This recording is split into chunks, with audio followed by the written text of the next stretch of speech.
Hello, good evening and welcome back. Another Islamist strikes at the heart of London. These are happening very frequently, of course. However, the police response was quicker, injuries were lesser, and people are more prepared in order to fight back, protect themselves, defend, run away, whatever it may be, so that these damages aren't as widespread. And that is at least a positive thing, and hopefully we're getting some of that British spirit back, in that we will never surrender. Fight them on the streets, not just the beaches. And so the street attacker has been named as Sudesh Aman, who was released from jail, and he was shot dead. That's good.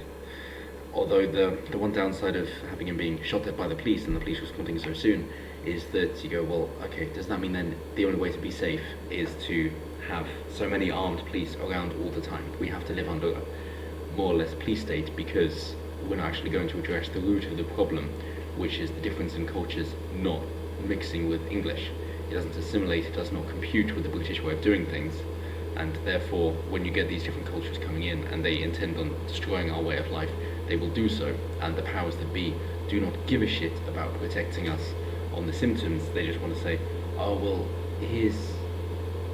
let's just put a band-aid on the massive wound, let's just keep putting plasters on it. Yeah, that they're not going to go to the root cause. They're just going to say, oh, here you go, because we don't know why people are stabbing, what's causing them to do it, and we can't make any comment about how similar they all are and how they're copying the same tactics as this man as well. Also bought a fake explosive device. I wonder where he got that idea from. But we can't comment on any of that, but instead we just have to have more police who are more heavily armed around everywhere, and then complain that we don't have enough police and oh, they need so much more funding so we can have more police. So, yeah, or if we had a high trust society like we've always had for hundreds of years, that wouldn't be a problem. So either, powers that be, decide that you wish to stop the problem and make Britain British again, or decide, oh okay, government can't do anything about it, we're going to have to let the people decide, in which case legalise gun ownership and you would not have Muslim rape gangs being a problem. I would say 2 weeks tops. You'd probably have thousands, tens of thousands of people dead, but you wouldn't have a million more young girls raped, which you're going to take. And that would also stop the problem of then other people coming into the country just trying to be parasitic. That wouldn't happen either. And then perhaps these communities would actually oust out their own rapists instead of defending them. Maybe they'd then say, yeah, this person isn't actually good for us and we don't want to be meshed in with this guy because we know that we might then also be staring down the barrel as well. Maybe then, if you actually strike fear into them like they try to do with us, we might actually be able to stop them. So either way, government, either stop them coming in, force them to assimilate, or allow us to deal with them ourselves. They are your options.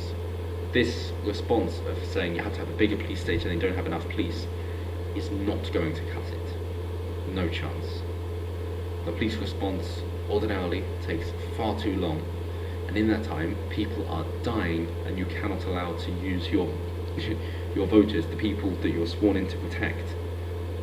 You can't just use them as numbers like that. You cannot let people lose their lives for your propaganda and to push your agenda and to fulfill your multicultural dream. That is not acceptable and will not be accepted. So more details on this particular man. Sudesh Aman, 20, was released out around a week ago after serving half of his sentence of 3 years and 4 months for terror offences. Yep, so he was well known, that's why the police followed him. He was under active police surveillance at the time of the attack on Streatham High Road, which police believe to be an Islamist-related terror incident. I wonder what gave them that idea. Can you see anything? 3 people were injured, but none are in a life-threatening condition. Prime Minister Boris Johnson said the government would announce further plans for fundamental changes to the system for dealing with those convicted of terrorism offences on Monday.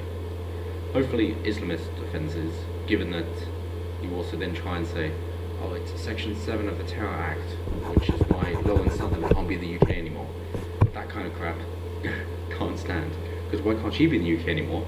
Because she wasn't happy with people saying Jesus is gay, so she thought, okay, fine, let's have that freedom of speech and say Allah is gay. And that was too much. You can't say Allah is gay in the UK. No, otherwise you're a terrorist.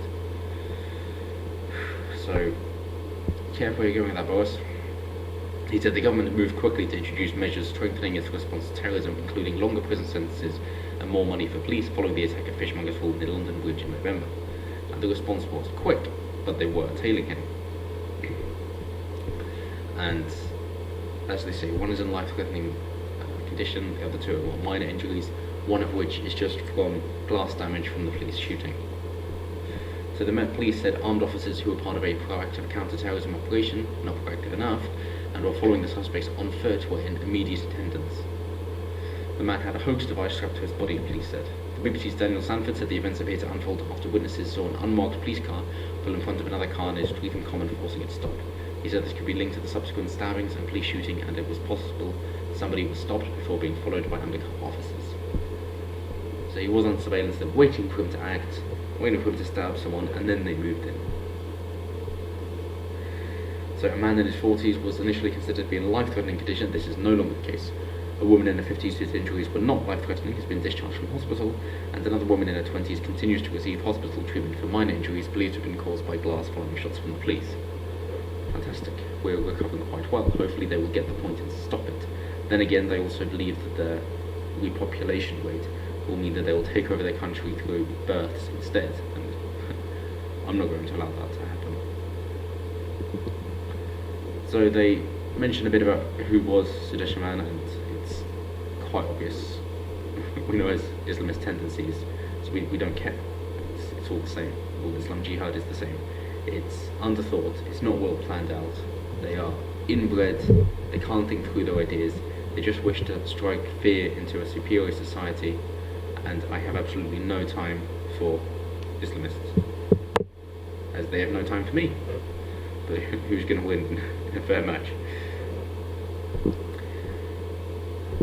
So their analysis says the swift response of officers has almost certainly saved lives, but there will be inevitable questions about the operation. It has not been confirmed they were specifically following the man, but they appear to have reacted fast when he started attacking people with a knife.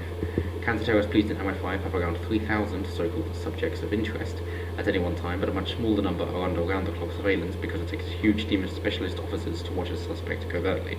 If they're that much of a threat, just tell them to leave. Extradite them. Deport them.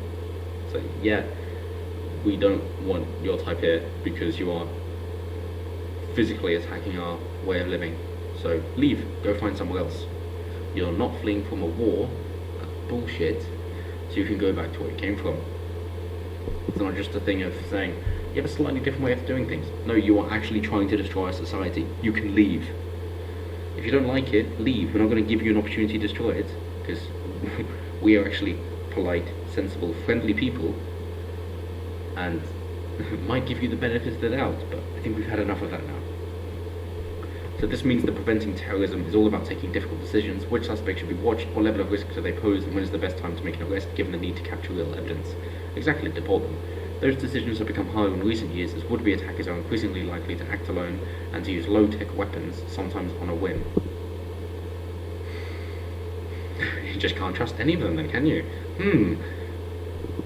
So the mayor of London, Sadiq Khan, said terrorists seek to divide us and to destroy our way of life. Here in London we will never let them succeed. It's because you are one, isn't it? Yes it is. Yes it is, you sad pigeon. And we see all the voting just along demographic lines anyway, instead of policies. Just thought, oh, I'm Middle Eastern, therefore I must vote for the Middle Eastern man as well, because he's a Muslim, so I'll vote for him to be mayor. So, yeah, fuck off. We do things differently over here, okay? We actually do things based on policy instead of where the person's bloody from. If you can't appreciate that, and it's so important about where you're from, go be there.